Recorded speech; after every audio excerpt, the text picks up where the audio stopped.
Hello everyone and welcome. Today's video covers 3 people who suffered some of the worst fates you can imagine. The final story is a particularly tragic ordeal, so viewer discretion is advised. Yellowstone National Park is a national park in the United States that is famous for its wildlife and for its many geothermal features. Beneath Yellowstone is something called the Yellowstone Caldera, which is actually the largest volcanic system in all of North America. The magma chamber that is underneath Yellowstone is thought to be a single massive chamber that is 37 miles, 59 meters long, 18 miles, 29 kilometers wide, and 3 to 7, 4.8 to 11.3 miles deep. At some point, this chamber is expected to erupt like it has at least 3 times in history and decimate most of North America. This caldera is responsible for much of the geothermal activity visible on the surface and manifests as geysers and hot springs. In fact, one of the most famous geysers in the entire world is located here, known as Old Faithful, because it erupts a jet of water every 60 to 90 minutes. The hot springs in the park are warmed by the geothermal activity and can range from lukewarm pools to bubbling cauldrons of steam and boiling water. Most of them are hotter than a very hot bath, and many of them are even hotter at just below boiling or literally boiling. Since 1870, 22 people have died in the park in the hot springs from either accidentally falling in or from carelessness, except for one. On July 20th, 1981, 24-year-old David Allen Kerwin was driving through Yellowstone in an area known as Fountain Paint Pot Thermal Area. This is an area that has a bunch of brightly colored blue, green, and orange hot springs that range from hot to boiling. He was driving with his friend Ronald Ratliff and Ronald's dog, Moosie.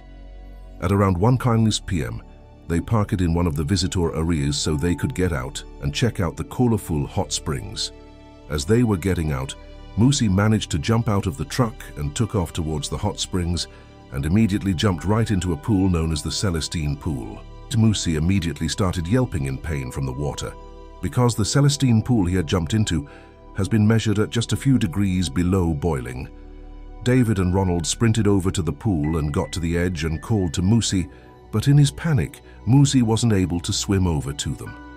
So David decided that he couldn't just stand by and let Moosie die, and so he got ready to jump in the water after him.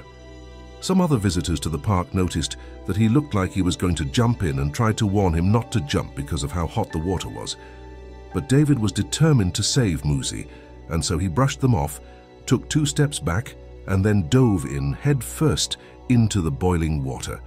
He swam out to Moosie in the almost boiling water, and when he got him, he grabbed him and began swimming back to shore. But before he made it back, he slipped under the water. He ended up having to let go of Moosie and swim back to the edge all alone. When he got to the edge, he was already so weak that he could barely make it out, and Ronald had to help him out. In that brief second helping him out, Ronald even suffered at second-degree burns, pulling him out of the water. Some other visitors helped David to the sidewalk, and reality had begun to sink in. And David would even say, "That was stupid. How bad am I? That was a stupid thing I did." Exposure to the boiling water had left David blind and with third-degree burns on 100% of his entire body.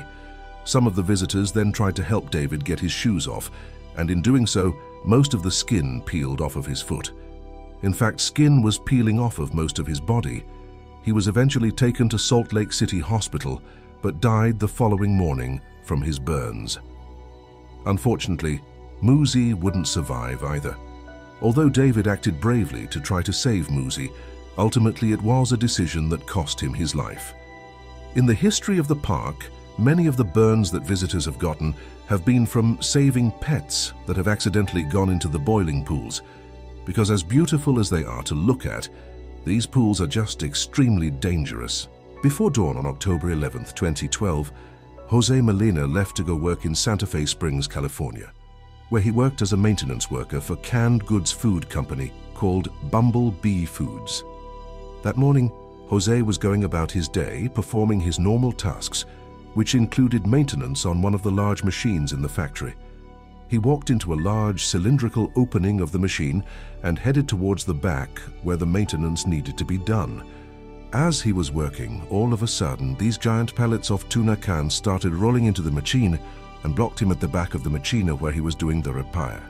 Jose would have likely called out to the person who rolled the pallets in, but because of how loud it was in the factory, they weren't able to hear him.